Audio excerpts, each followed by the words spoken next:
Today we talk about testing early after IVF. Does it bring clarity or confusion? I'm Dr. Mark Amols, and this is Taco Bout Fertility Tuesday.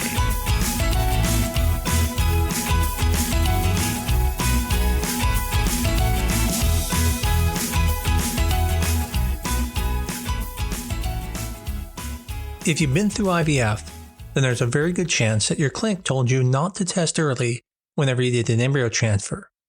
But have you ever been tempted to peek at your IVF results early? Well, today we're going to talk about why some clinics say don't and why some patients just can't wait. Now, for many people who have gone through, they probably went through the same scenario as myself. When my wife and I went through IVF, the first time we were so afraid to break any rules that we absolutely did not check early. We were afraid to. We were told not to. And when you can't get pregnant and someone tells you not to do something, you listen to it because you want to be pregnant really bad. But the second time, we didn't follow the rules. Now, technically, I was my own doctor, so I actually didn't follow my own advice, nor did my wife, but she never listens to me anyway, so it kind of makes sense why she cheated. But the point is that when I was going through the second time, my fears were a little bit different. I was already blessed and had my daughters. And so I wasn't too afraid if the test came back low or high or negative. Now, don't get me wrong. That 10-day wait is unbearable. I mean, everything that you've been working towards, everything that you've ever wanted, you now have to wait 10 days for. I struggled waiting 24 hours to hear the results of American Idol. I wish I could have cheated that night and found the results. So waiting 10 days? Yeah, that was tough. But the question comes up then, why do clinics tell you not to test early? From a standpoint of if it's going to hurt your chances, the answer is absolutely not. There's absolutely no danger in testing early.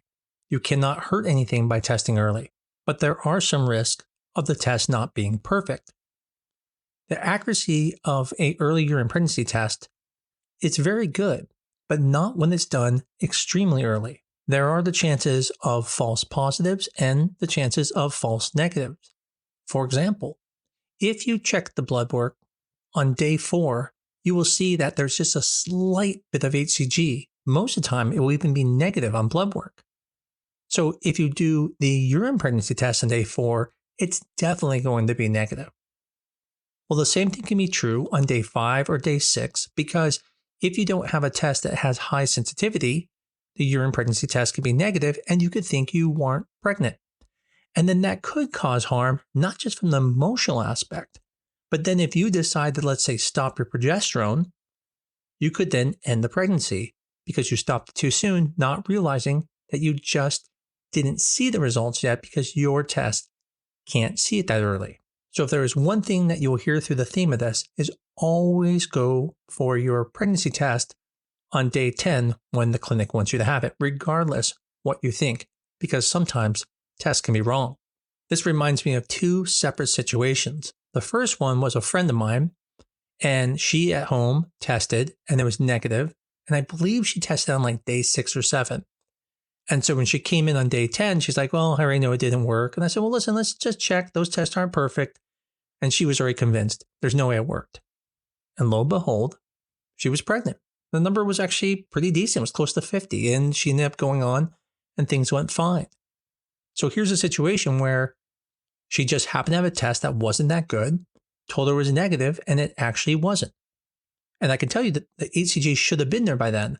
So there was just something wrong with her test, or somehow something went wrong. On the other token, I had a patient who actually had a blood test.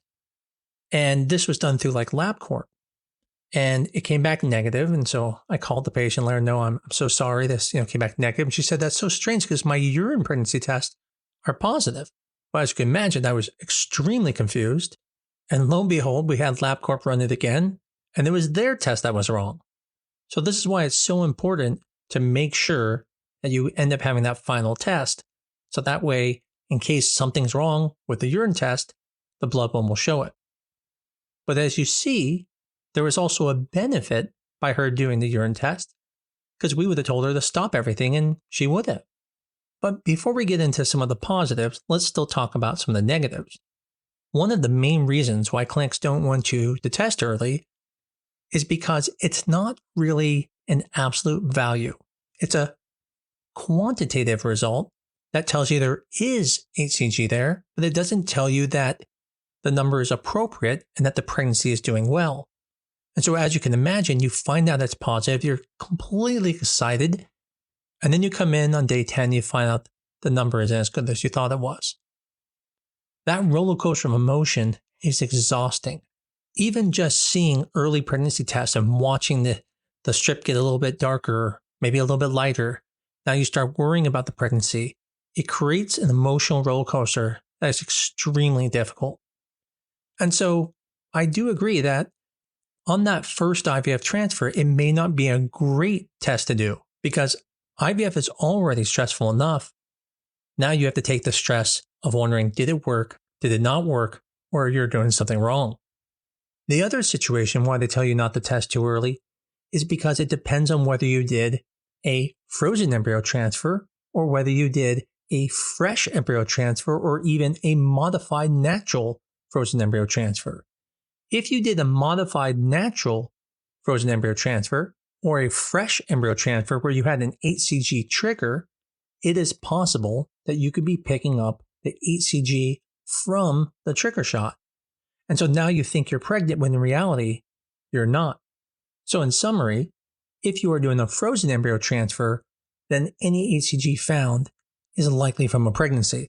If you have a modified natural frozen embryo transfer or a natural embryo transfer after a fresh cycle, then you have to be careful that you're going to get a false positive and you shouldn't test earlier than day 9 or 10. So then why do people test early? Well, for a lot of reasons. You may feel compelled because you have curiosity or hope, or maybe even you just want to set expectations because you don't want to have to wait for the phone call telling if you're pregnant or not, that you want to know ahead of time. Maybe now you can do it with your partner being there versus being alone. There's no question that the online forums and support groups are probably going to be encouraging this because they might have done it. But there's always that idea of, but what was their circumstances? Was it their first transfer where now they felt like, hey, this is only extra because now I already have a kid? Or is it their first time where there's a lot riding on it? All those things may affect whether you want to test early or not. In the end, it needs to be your personal choice and something that you're okay with. If you're the type of person who feels like if you test too early and have bad news, you're going to be sadder than waiting till the end, then I tell you don't do it.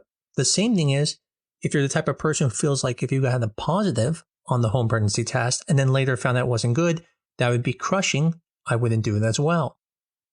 But if you're someone who says, hey, I'm okay with this. I want to know early. I want to see it get darker. And I'm okay with knowing that this isn't the final outcome, that it could be different. Then there's nothing really wrong doing it as long as it's not a fresh transfer or a modified natural cycle, because then the HCG would be giving you false positives. And in addition, it's not all negative. Matter of fact, there are some potential benefits of early testing. As I mentioned earlier, you might be able to do it with your partner, whereas the other tests may not come in when your partner's there. And so you want to do it together. Maybe something else is coming up and you don't want it to coincide with that. Maybe you have some other bad news and you don't want it to stack up and cause further stress. But there's even another benefit, and that is it actually does give you some insight into the levels and patterns of the levels on how things are going.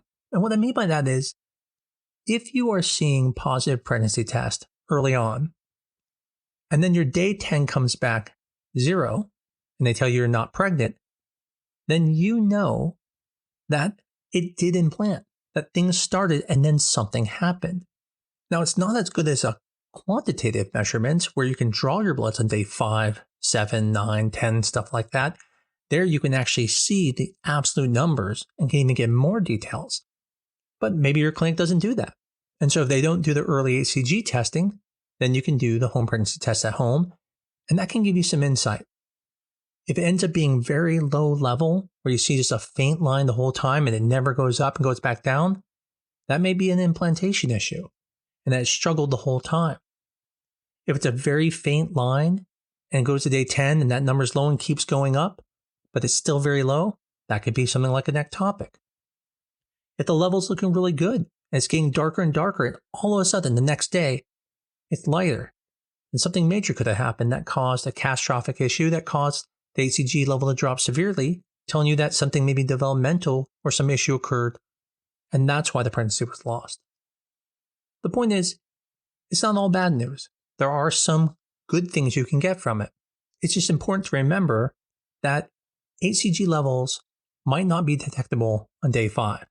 So it's important that even if you don't see it positive, don't give up. Keep going.